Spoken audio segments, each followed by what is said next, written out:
Hey everyone, George here, the Disney Family Man. Welcome to another video.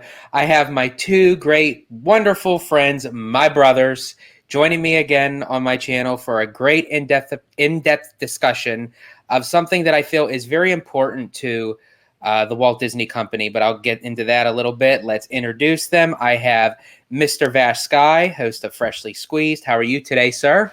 Doing very well. How about you?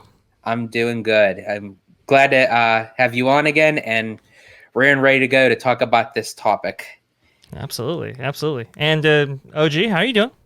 Doing good, doing good. Ready to talk some Disney animation. From what I understand, we're going to talk about the Walt era movies today, right?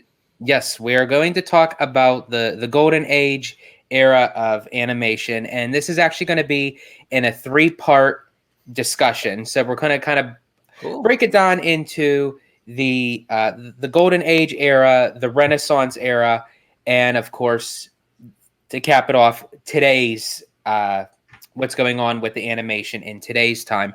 And I know that we were kind of having a little discussion earlier about like what signifies as the golden age. And typically it's like that small little block from like the 30s and the 40s. I'm going to kind of extend this just a little bit further to possibly like the 50s and the 60s, because that was still at a time where Walt had his hands on the animation, where you could tell when a film from the company came out, it had Walt all over. And, I think that's a very significant part of what makes Walt Disney Animation so genuine and original from the very beginning. So I kind of thought, let's dive right into the very beginning, as far as, Walt and his brother Roy kind of collaborated like after the fact that Walt kind of dabbled into the animation industries. He came up with the Alice comedies, blending in that live action and animation, and then moving on to the Disney Brothers studio, and making Oswald the Lucky Rabbit. Unfortunately, everything with contract legalities and everything, it got stolen from underneath him, and then it forced him to kind of start over from the drawing board. So, and then that's when Mickey Mouse was conceived, and it moved on from the silly symphonies and with the Technicolor and what have you.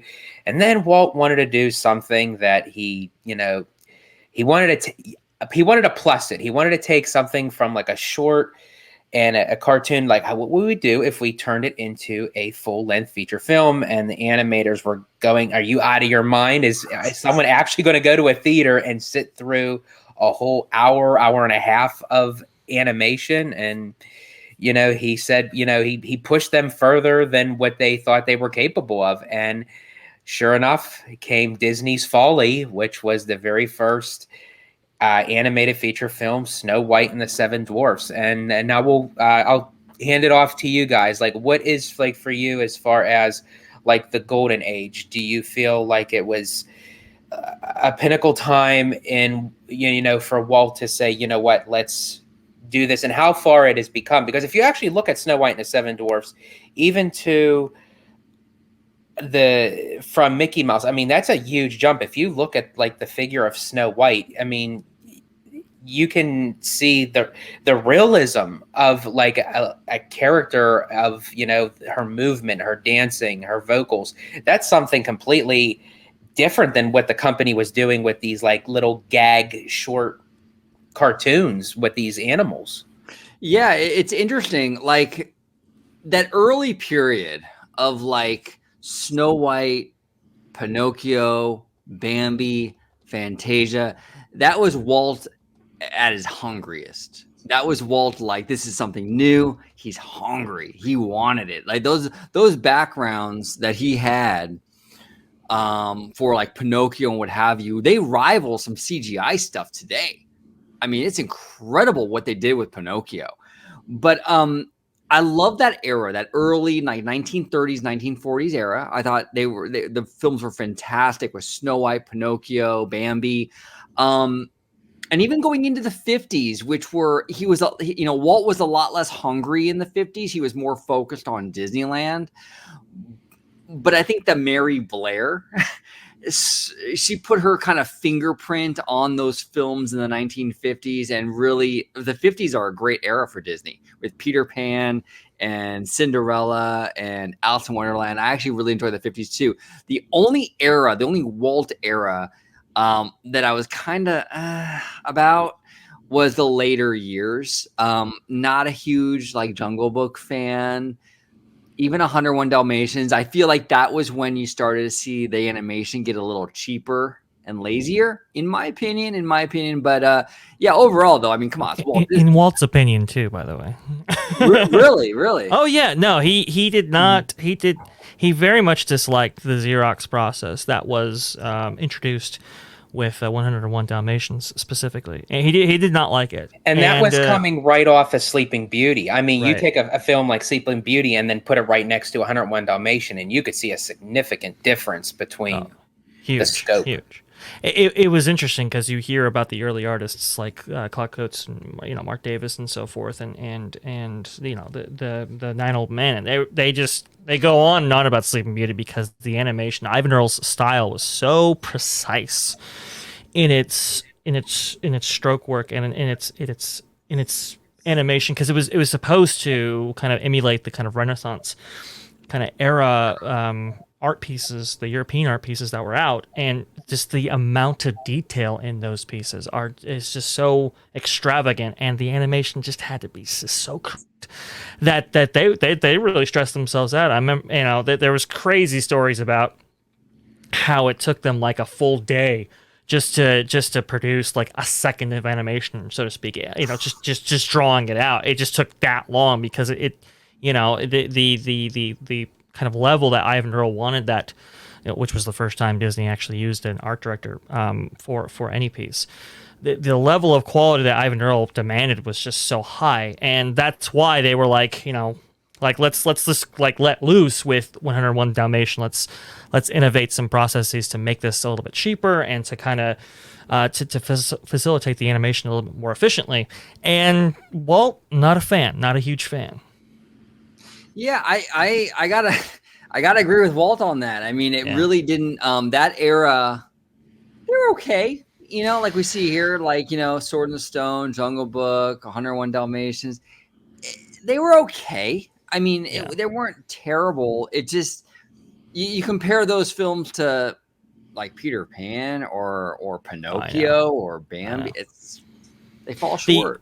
The use of color, and we gotta bring Mary Blair in here when we're talking about the Silver Age, because the use of color, it's extraordinary. It really is. You see some of those early conceptual art pieces done by Mary Blair to kind of assist the animation, the final animation in the coloring and the use of color that the films would actually take on.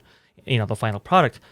And I mean, her color styling is just gorgeous, and it's so distinctive, and it carries on even from her original drawings and her original color work to the final film. I mean, it is completely maintained, and that just shows you the level of how much Walt really loved her work, that he would preserve that throughout, and it just brings those films to life. It's really hard to quantify, but when you, I mean, I'm telling you folks, go look up early Mary Blair pieces and you'll see. I mean, it is just maintained throughout those films, and it's really astounding.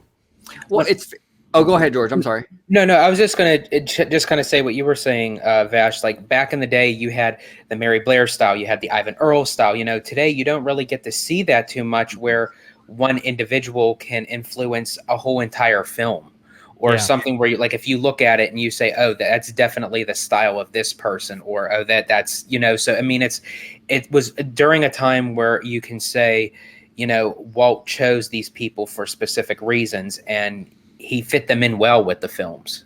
And I think the problem, like you bring a great point, George, fantastic point, actually, about the lack of style. A lot of these new CGI movies don't have, how they all look the same.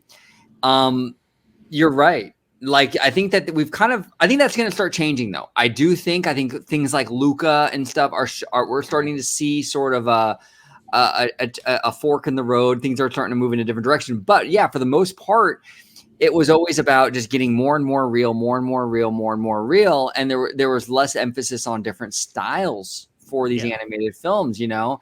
And that's one thing I love about the Walt era. I mean, whatever you think about the different, you know, decades of his work, there's different styles. You know, Snow White is a very different style than Peter Pan. And Peter Pan's a very different style than, like, you know, the Three Caballeros and things like that. And it's pretty cool to watch. You know, CGI, that's something that really been lacking. There hasn't been a lot of like personality in these movies. They all look the same.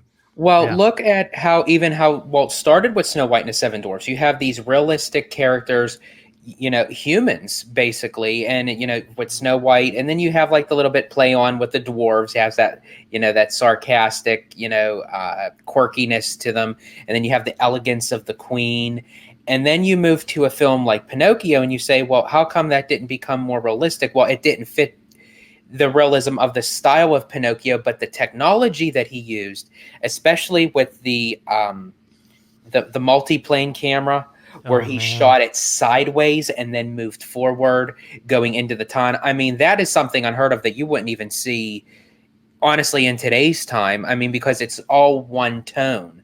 But when you have something used of the multiplane camera that had layer upon layer upon layer that went from side to front, I mean, it was amazing, especially during that time. It really was. And we're looking at some footage here. Thank you, Dre, for providing this, by the way. You know, it's amazing to me, and call me crazy, and maybe I'm just a traditionalist, but when I see a movie like Snow White, when they restore it and it's bright and it's vibrant, that holds up. That animation holds up today. It still looks fantastic. You know, it does. It really, really does. Pinocchio, Snow White, these films look fantastic. The hand-drawn stuff really does age well. And when you look at it, you can say, okay, it's an older movie, but it never really hits into your mind to say, oh, this came out in 1939 or 1937 or 1940. Right. I mean, it's like when you look at it, you just see the originality and how it stood the test of time, where you can, how many different generations have seen this film and continue to love it. Yeah, absolutely. Yeah, it's pretty wild. It's pretty wild. I'm enamored with a lot of these early era Walt movies. I mean, I can't say it enough. The backgrounds in Pinocchio are like blow my mind. I mean, the hand painted. You know, they didn't have computers back then to do all this stuff. Hand painted. The backgrounds of Pinocchio are just works of art. You can pause Pinocchio at any given time in that film, and each frame is like frameable for your wall.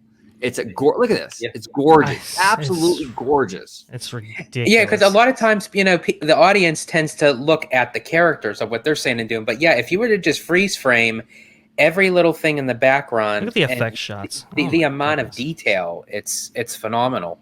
It really is.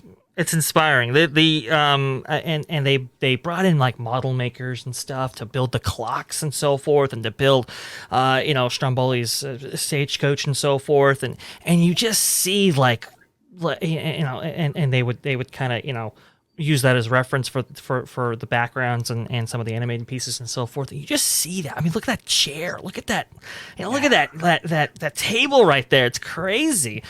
But you just see like all this crazy amounts of quality from Claude Coates and some of those other background animators and so forth. And it's just it really does look mind-blowing. The other thing about Pinocchio that I really enjoy is the use of effects work, like you said, George. The multiplane camera, that opening effect shot is just ridiculous. It is really, really top-notch stuff there. And then you have like the water, and when he's going down to Monstro and stuff like that. I mean, it just looks phenomenal. It looks really well, to the point where the 9 Old Men even still talked about it, years after the fact. Right. Well, yeah. and I think it's kind of funny when you had mentioned it, OG, about the amount of time it took, today's time with the type of technology, I mean, it's still a process, it's still work, but to hand do something from scratch.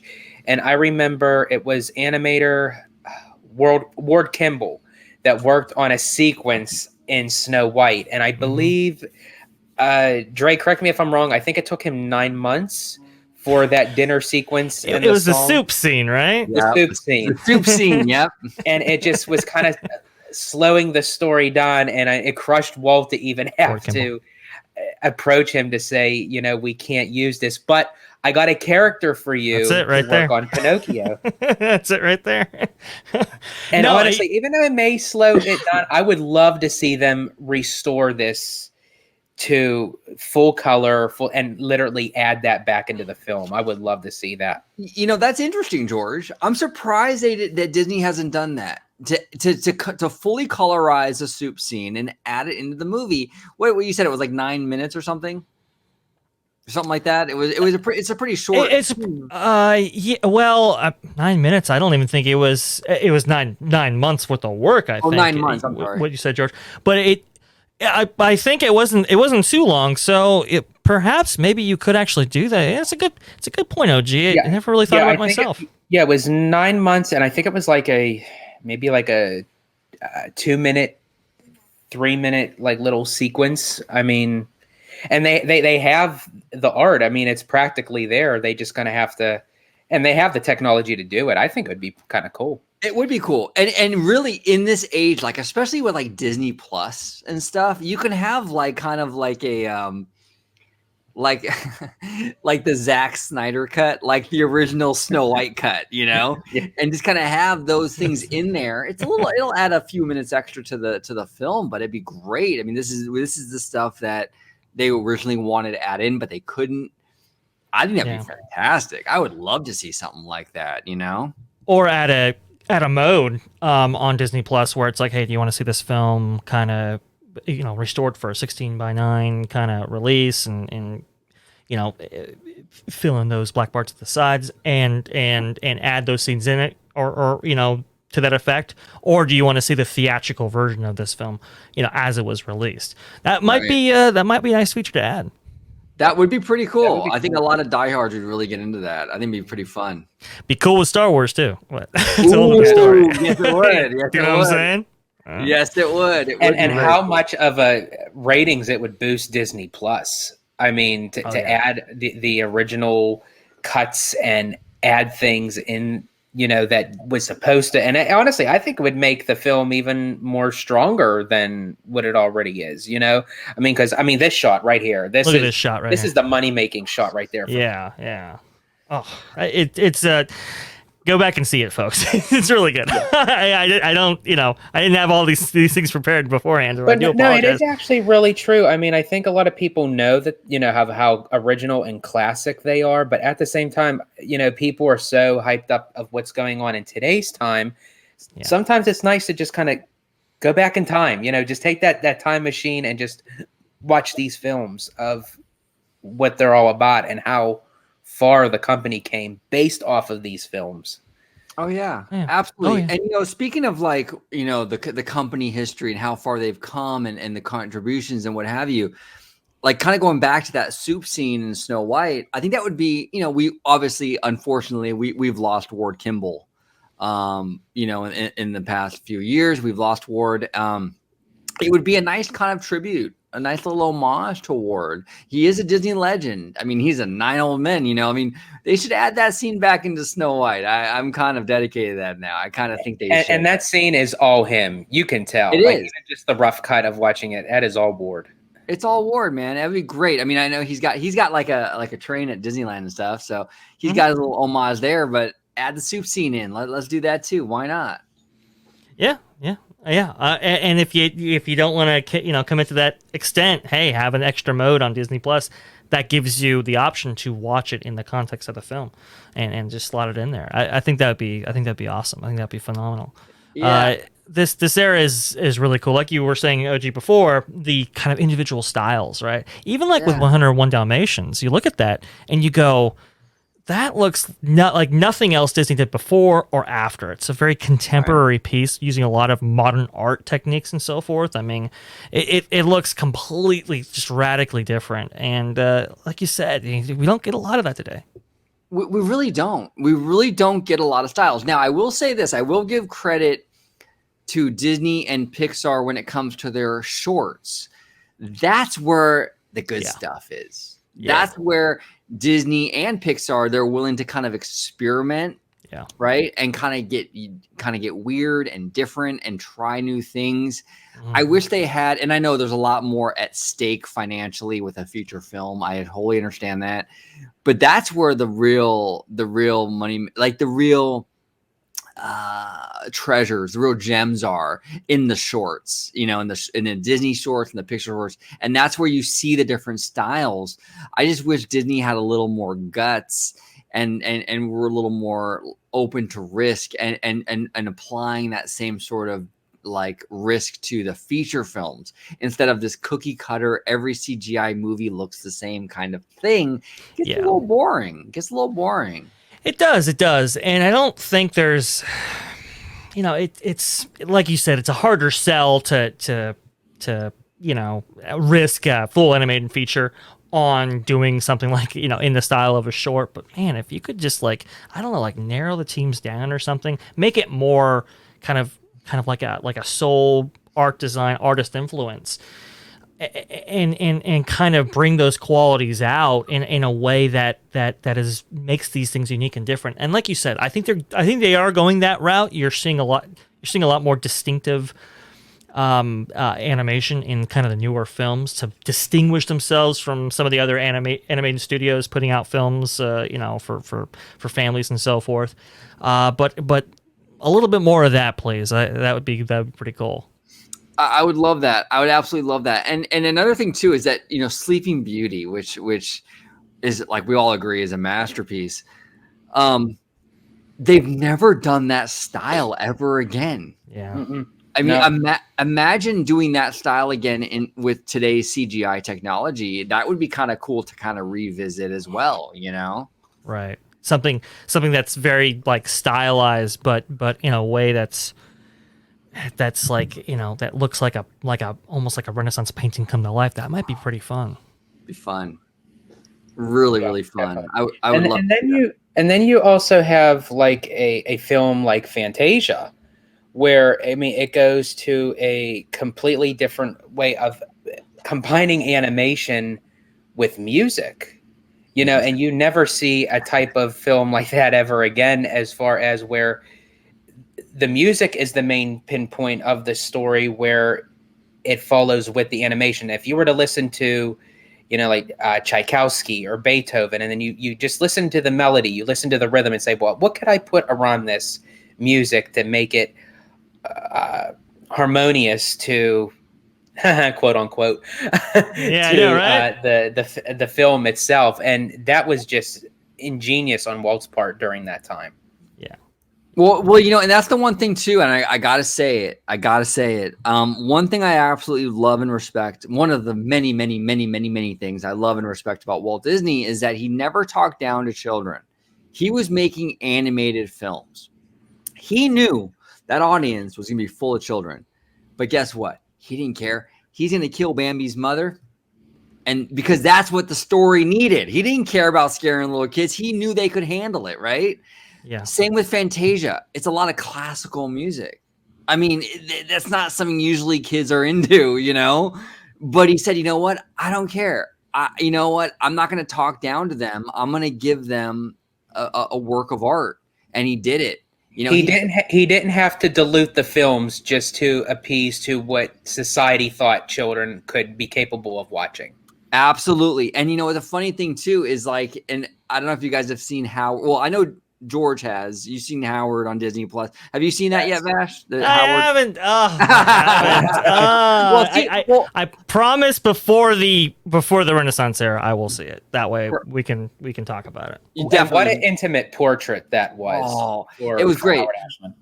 But there's a segment in there, and I think George and I think we talked about this in a video like a year ago or more, where Katzenberg wanted to cut part of your world out of Little Mermaid because he felt like kids were going to be kind of restless in their seat, bored. Turned out to be one of the most iconic scenes, most iconic piece of music in Disney history. You just have to trust that the audience, you don't talk down to your audience. You know, Howard Ashman never did that, and Walt Disney never did that. That's the way to go. Unfortunately, a lot of new movies do talk down to their audience, and that's a big problem. They do. They gear it towards the kids, but honestly, you should really kind of gear it towards the adults, but keep the kids in mind, kind of thing. You know, there's a way of producing animation and producing family entertainment that like you said doesn't treat kids like they're idiots, kind of thing, and Right. and provides a story, provides a narrative that when kids go back to, as maybe when they're older, it still holds up. And I think Disney had a really, especially with these films, had played that line really, really well. You know, Dre, you brought up Star Wars earlier, and I got to use another Star Wars reference in this case. You ask any kid, any young kid, who's your favorite Star Wars character? 9 times out of 10, you know who it is? Darth Vader. The guy is a straight murderer. Yeah, I know, right? And every kid loves Darth Vader. Well, he does it with style and class. Yeah, you know? It's like it's that sophistication of James Earl Jones. It's like, how cute. Right, exactly. And it's like, you don't need to talk down to, basically in a nutshell, you don't need to talk down to kids. They can handle it. They can handle it, you know? They can. I think they can. They and like you said, kids, they like to be scared. They like to be, maybe not wet in their pants, but they like to be in fear. They like these kind of emotion heightening kind of tales and fables that aren't just one note, that aren't just gags, that aren't just slapstick or whatever. No, it's and Disney, Walt really fought for that as early as Snow White. It's like, hey, look, even with like the soup scene and stuff like that, it's like, hey, these really should be, we should hit all the emotions, kind of thing. And some of those transitions were better than others, but it gave you the feels by the end of it. And now you look at the redone Snow White attraction in Disneyland, for example, and you get the feels. Those feels reverberate from that, and you kind of remember that story and how how it plays out and stuff like that. And it's great. It's awesome. It really is. It really is. And on a side note, real quick, I just want to say, is Disney, no matter really what era, is Disney not the king of keeping franchises relevant? I mean, what other studio do you know that could take a movie from the 1930s, 1940s, even the 1970s, and still sell merch like it's no tomorrow? Like, they're still selling Ariel merch. The movie came out in 1989. Mm-hmm. It's incredible. It's still a powerhouse franchise. Well, even the attraction itself. I mean, it took years for them to make the Little Mermaid attraction, and I remember that they had concept art, and they kind of created a little video module that they used in the special edition DVD of the Little Mermaid when it was re-released for the first time on DVD of what could have been, and that kind of just sparked the idea to say, hey, well, let's kind of dust these blueprints off and see what we can make. And you think, oh, a movie that was made in 1989, who is going to want to go on a ride in today's time? But it works. It works for Disney. I mean, it could possibly happen with like other companies as far as like, because Universal's starting to try to showcase that notion with like older material. But I mean, Disney is the one that paved the way for that. They're the king. When it comes to keeping franchises relevant, they're the absolute king. In the animation context, it's pretty cool because, the first kind of, it was the re-releases that kind of kept these things especially relevant. True. And the first re-release that you got was Snow White back in, I believe, what would that have been? It would have been 7 years from that, 1937, 1945, I think. It was at a time when they desperately needed cash and needed income. It's like, we had to stay afloat during World War II, and it was Snow White that kind of put the wind in their sails, so to speak, and allowed them to continue with their projects. But it was those re-releases. It was keeping, and they do it today. They re-release films on, Blu-ray and stuff multiple times. Here, I got this right there. They re-release these films, multiple times to keep them relevant, to keep them, kind of out in the, out in the pulp culture, so to speak. And like I said, OG, they do a phenomenal job at that. They're the king of it. They're the absolute king of it. It's incredible. Mm-hmm. Well, and I think it's also kind of interesting too, when you have an era where Disney is at the top of his game, during the golden age time. And then he kind of got a little bit of flack for these films that were like not 100% to, Disney, qualification for like Melody Time or Make My Music or, but it was during the time when Walt lost majority of his animators, when the war started and they all got drafted to go overseas and what have you. And it's like, well, he had only so much talent that he could use, but rather than just sit and wait, he utilized what he had. And it's like, well, it's better to create something than nothing. Yeah. Right. Yeah. Exactly. And, I want to say, like, speaking of those lesser known kind of films, the package films is kind of what they refer to them as, right? Exactly. Those package films. I do want to kind of give a shout out to one talent in particular who I absolutely, growing up, he was like kind of the voice of Disney, was Sterling Holloway. Holloway. If you've seen Peter and the Wolf, this guy has such an incredible voice, and he really did. He did a lot of those in the 40s, right? In those package film era. Yeah, because he was also the narrator, the professor in the Three Caballeros when Donald is watching the little Pablo the Penguin sort of sequence where he's he's the narration of that. So I mean, he was notorious for those kind of roles, but it fit well. I mean, who would have thunk it? The Cheshire Cat and Winnie the Pooh can, narrate through those kind of sequences. He was fantastic, and he was such an icon during that era. I absolutely loved him, and such a unique talent. I mean, we never heard anything like him ever again. He's amazing. There's so much great talent that came out of kind of this Walt era that we're speaking of. It's innumerable, the contributions of everybody involved, and how those kind of big players influence these films. It's a fascinating time, to be sure.